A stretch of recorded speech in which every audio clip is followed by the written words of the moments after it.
सवाल यही है कि क्या तालिबान से टक्कर रूस लेगा, और लेगा तो क्यों लेगा। कुछ ग्राफिक्स हमारे पास हम आपको दिखाते हैं। अफगानिस्तान में तालिबान के बढ़ते कब्जे से मध्य एशिया में माहौल जो है वो तनावपूर्ण है और ये रूस के लिए एक चिंता का सबब है। इसी वजह से रूस मध्य एशियाई देशों को अफगान समस्या के मामले में सुरक्षा की पूरी गारंटी देना चाहता है। अब अगर मध्य एशियाई देशों की बात की जाए तो इसमें तजाकिस्तान, उज्बेकिस्तान सटी सीमाओं पर रूसी सैनिकों का जमावड़ा लग गया है, टैंक आ गए हैं, हमने आपको दिखाया। रूस अमेरिका को भी अफगान बॉर्डर पर सैन्य अड्डा बनाने में सफलता हासिल करने नहीं देना चाहता। रणनीतिक तौर पर भी अमेरिका से उसकी लड़ाई जो है उसके लिहाज से भी ये खास है। तो ये अमेरिका के लिहाज की बात की जाए या बाकी देशों को लेकर बात की जाए, ये तमाम बातें जिस वजह से रूस ने यहां पर युद्ध अभ्यास शुरू किया है। समीर जी बिल्कुल, और इस वक्त farmer foreign secretary Shashank ji हमारे साथ मौजूद हैं। शशांक जी, ये रशिया का रोल जो है इसे आप कैसे एनालाइज करेंगे?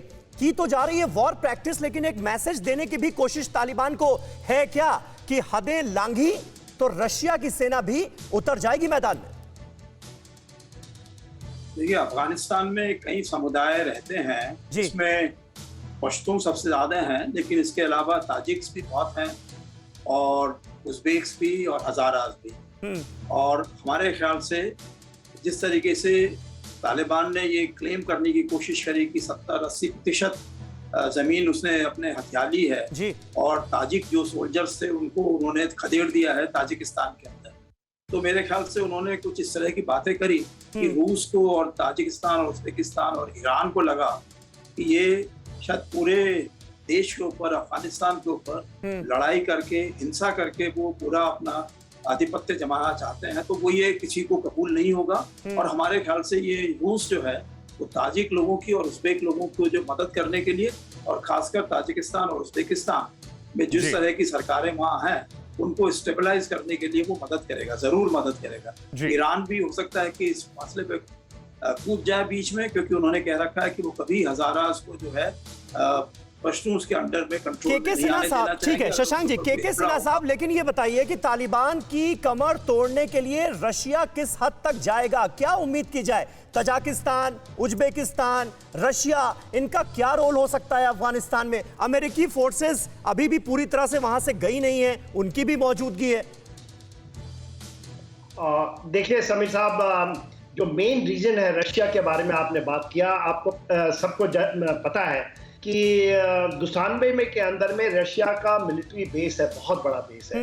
और ताजिकिस्तान में जब हम बात करते हैं तो इंडियन एयरफोर्स की भी एक बेस है साउथ वेस्ट ऑफ दुशानबे।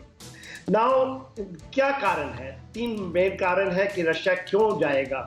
पहला देखिए, जो शेर खान है, जो जिस तरह से हम लोग बात करते हैं कंट्रोल पॉइंट, जैसे स्पिन बॉर्डर की बात होती है, जब पाकिस्तान की बात होती है, तो शेर खान के ऊपर में जो 2 ट्रेडिंग पॉइंट्स हैं, वो दोनों के ऊपर में आज तालिबान का कब्जा है। जैसा अभी बता रहे थे शशांक साहब कि उन्होंने खदेड़ दिया है खास करके ताजिक को और उज्बेक लोगों को। तो देखिए उसमें क्या हुआ है कि वहां पर चेचनिया है, पहली बार जो चेचन रेबल्स हैं वो भी एंट्री मार गए हैं अब इनके साथ में, तो उनको 3 बड़े खतरे हैं। दूसरा, अमेरिका क्या चाहता है कि उसको भी एक एयर बेस पर, वो चाह रहा था पहले पाकिस्तान के साथ में, शायद पाकिस्तान ने नकारा है जी, तो वो देख रहा था चाहे उज्बेकिस्तान में मिल जाए या तुर्कस्तान में मिल जाए या ताजिकिस्तान में मिल जाए, तो वो नहीं लेना चाहते हैं। बिल्कुल सर, बिल्कुल जो आप बातें कह रहे हैं वो अहम है। अड़ी सोमवार से शुक्रवार शाम 6 बजे सिर्फ TV9 भारतवर्ष पर।